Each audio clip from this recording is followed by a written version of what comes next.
everybody, KC0VI Tom. Got a little demonstration here, a little product review. I was able to finally find what I was looking for, a hot air machine.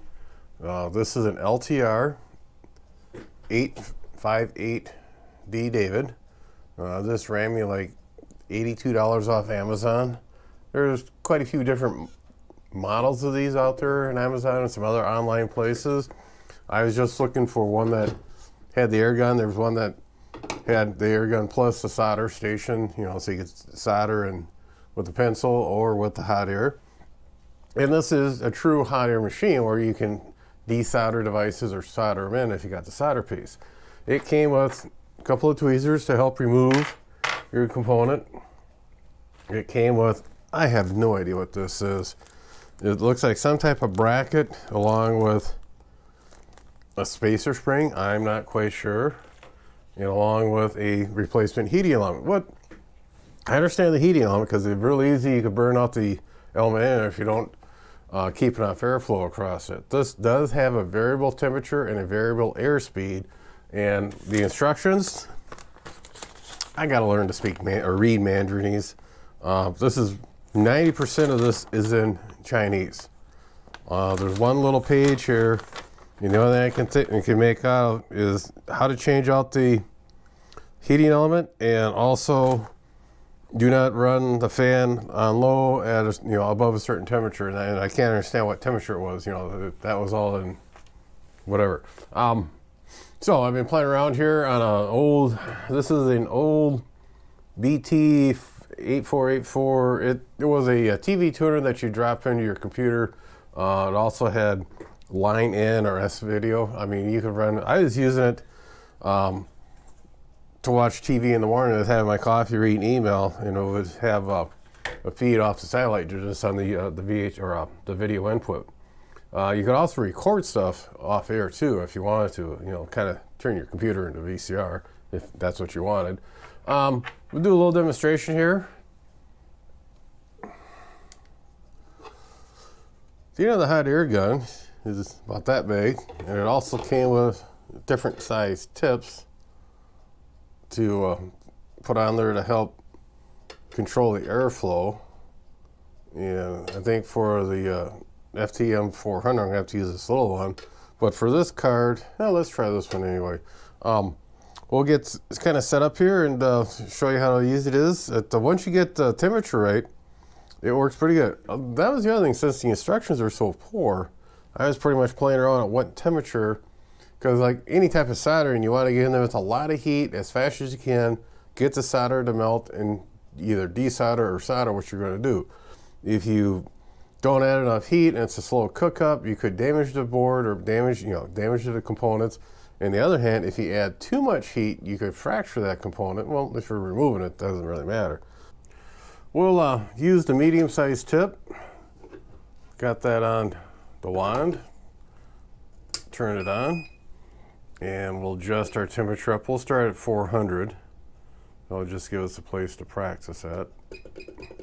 And one thing I found out, again, no instructions, as long as the wand is in the holder, the heater and the fan are not going to energize. As soon as you pick it up, fan kicks in. As you can see, the heater is running and warming up. So we'll get our shot. We're going to go after, see how we're doing here. We're going to go after one of these guys. Yeah, they're pretty good. We'll get moved around here. See how we can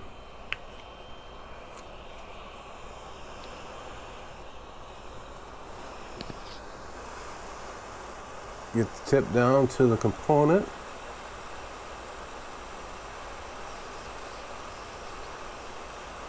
And there we go. There was one capacitor I think we're taking out. Yeah. And again, I kind of overshot and got the C24, the next guy over, also. So we don't want to do that. So we'll crank our heat down. Let's go down to, we'll go to 380. Let the gun here wait a little bit. If we just want to use pinpoint accuracy and do it, we can switch over to the other tip and see how that's going. We may try that here after a try. We'll go after this guy here.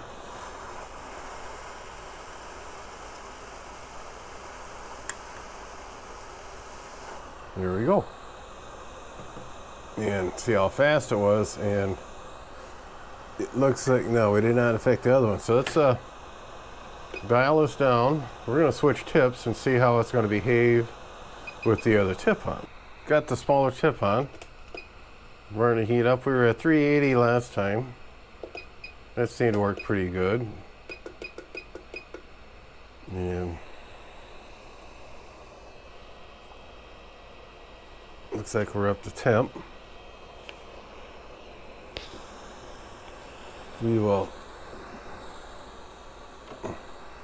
try to get this guy right here. We'll get the tip on it, get down to the tweezers, and ta-da! Wow, that worked real good. That's better than I thought it would do it. We'll go for, looks like a resistor down here.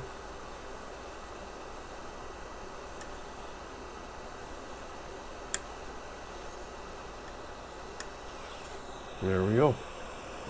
The one thing that I've learned from people who taught me how to use SMD hot guns on them is when you reach down with your needle nose, what you actually want to do is just grab the sides of the device and just give it a little, like a quarter twist, so that way when the solder goes to liquid, the component will actually come off. Then you can go back and just heat up any solder left over. You can reheat up to get it flow over the deal.